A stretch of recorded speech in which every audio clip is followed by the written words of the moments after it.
And keep that going for your next competitor, the very funny Rich Alcorn.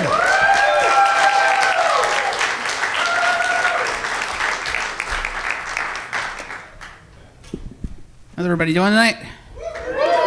Great. I'm gonna get out of the way right now. I'm fat. It's not my fault though. I know a lot of fat people say that, but it's not. See, I was born in the 70s. I'm flower child guy. So my parents were smoking pot before, during, and after my conception. So I've had the munchies since like 1979, man. When I entered school in kindergarten, Miss Nepshield, she thought I had a learning disability. We call it ADHD now. I'm totally ADHD. Yeah, but so she calls my parents in for a meeting. She's like, "Your son has problems concentrating in class." My mom takes one long, hard look into my eyes. She says, "There's nothing wrong with this kid that a bag of Funyuns and the Munsters won't fix." My dad had none of that. My dad was a much harder guy. He was a pretty edgy guy for a stoner.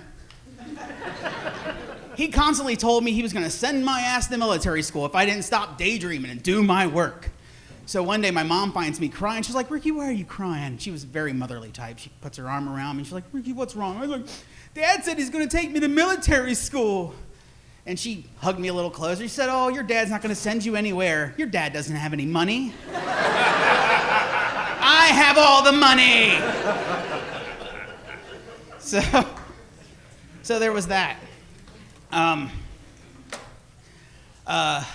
Anybody ever here shit their pants? Yeah. Everybody has a good pants shitting story. I'm no different.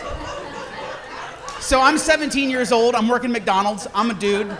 I'm working the grill, making Big Macs for the townsfolk, you know. And I hear Katie, my coworker, she's crying from the front end of McDonald's, and she just takes off, tears streaming down her face, mascara running. This was the 90s, so it was dark mascara. She was goth. So I walk up front, and there's this redneck dude. He's just slamming this burger down on the table, just being incoherent.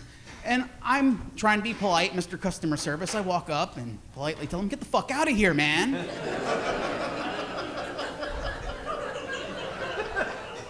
He says nothing.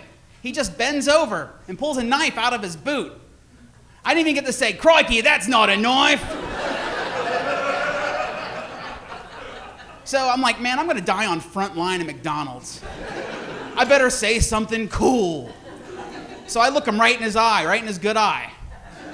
And I tell him, "You know, I'm just gonna bend you over and fuck you with that knife, right?"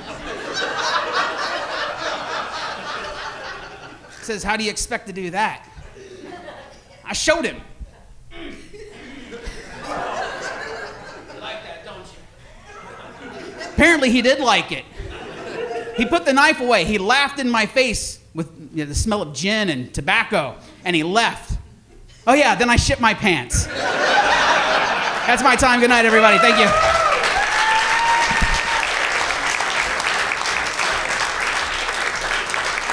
Rich Alcorn, guys. Give it up for him and his shitty pants.